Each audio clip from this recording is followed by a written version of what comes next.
বহুত হল আৰু নহব গৰমৰ বন্ধত কাম নকৰো আমি আন কৰ্মচাৰীৰ দৰে আমাকো দিয়ক ছুটি ৰাজ্য চৰকাৰৰ শিক্ষা বিভাগৰ বিৰুদ্ধে এইদৰে জাঙুৰ খাই উঠিল 12টা শিক্ষক সংগঠনৰ একত্ৰিত মঞ্চ সদৌ অসম সন্মিলিত শিক্ষক মঞ্চ শুক্ৰবাৰে গুৱাহাটীৰ শিক্ষক ভৱনত অনুষ্ঠিত কাৰ্যনিৰ্বাহক সভাত সৰ্বসন্মতিক্ৰমে গৰমৰ বন্ধত কোনো চৰকাৰী কাম নকৰাৰ সিদ্ধান্ত গ্ৰহণ কৰে শিক্ষকসকলে শেহতীয়াভাৱে প্ৰায়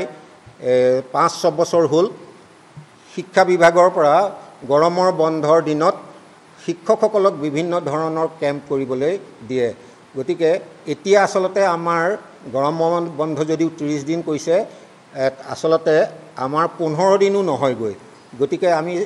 এটা আজি সিদ্ধান্ত কৰিছোঁ যে গৰমৰ বন্ধৰ সময়ত আমি কোনো শিক্ষকে চৰকাৰ শিক্ষা বিভাগে যি নিৰ্দেশনা দিব যে গৰমৰ বন্ধত আমি বিভিন্ন কাম কাজ কৰিব লাগে আমি তাৰ পৰা বিৰত থাকিম শিক্ষকসকলৰ দাবী আন চৰকাৰী বিভাগৰ দৰে শিক্ষকসকলকো আৰ্জিত ছুটি দিয়াৰ ব্যৱস্থা কৰক শিক্ষা বিভাগে পূৰ্বতে আমাৰ শিক্ষকসকলৰ বিভিন্ন ছুটি আছিলে যেনে দেউতা মা ঢুকালে আমি 14 দিন ছুটি পাইছিলোঁ নিজৰ বিয়া হ'লে আমি 14 দিন ছুটি পাইছিলোঁ কিন্তু আজিকালি সব আমাৰ আৰ্জিত ছুটিৰ পৰা যায় সেয়ে আমি বিচাৰিছিলোঁ যে অন্য কৰ্মচাৰীৰ দৰে অসম চৰকাৰৰ অন্য কৰ্মচাৰীৰ দৰে আমাকো 30 দিন আমাক আৰ্নলিভ দিব লাগে ইফালে শিক্ষা সেতু এপক লৈ আজিও 2 মেৰুত শিক্ষক সমাজ আৰু শিক্ষামন্ত্ৰী ডক্টৰ ৰনোজ পেগু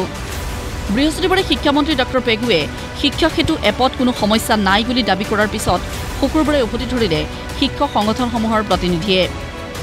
আজিও শিক্ষক তথা ছাত্ৰ ছাত্ৰীৰ উপস্থিতিৰ ক্ষেত্ৰত অসুবিধাৰ সন্মুখীন হোৱা বুলি উল্লেখ কৰি ভৱিষ্যতে ইয়াৰ গইনা লৈ যাতে শিক্ষকসকলক নিলম্বন নকৰে তাৰ বাবে দিলে সকিয়নি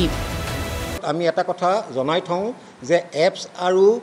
আমাৰ যি টেবলেটৰ বিসংগতিৰ কাৰণে যদি কোনো শিক্ষক ইয়াৰ বাবে দায়ী হয় বা দৰমহা কৰ্তন বা যেনে ধৰণে ভাবুকি দি আছে যে নিলম্বন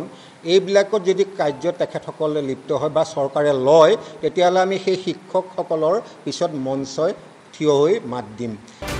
আনকি শিক্ষামন্ত্ৰী ডক্টৰ ৰনোজ পেগুৱে একাংশ শিক্ষক বিদ্যালয়লৈ নাহে তেওঁলোকৰহে সমস্যা আছে বুলি কৰা মন্তব্যৰ প্ৰত্যুত্তৰ দিলে সন্মিলিত শিক্ষক মঞ্চৰ প্ৰতিনিধিয়ে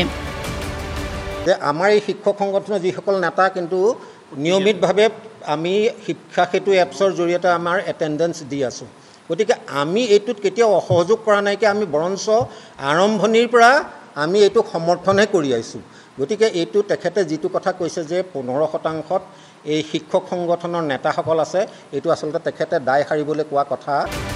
ইয়াৰ উপৰিও এই কাৰ্যনিৰ্বাহক সভাত 2021 চনৰ পৰা বন্ধ হৈ থকা বৃত্তি পৰীক্ষা পুনৰ অনুষ্ঠিত কৰাৰ দাবীৰে শিক্ষামন্ত্ৰী আৰু মুখ্যমন্ত্ৰীলৈ স্মাৰক পত্ৰ প্ৰদান কৰাৰ সিদ্ধান্ত গ্ৰহণ কৰা হয় ভিডিঅ' জাৰ্নেলিষ্ট জিৰোম ব্ৰহ্মৰ সহযোগত ধীৰাজ হাজৰিকাৰ ৰিপৰ্ট প্ৰতিদিন টাইম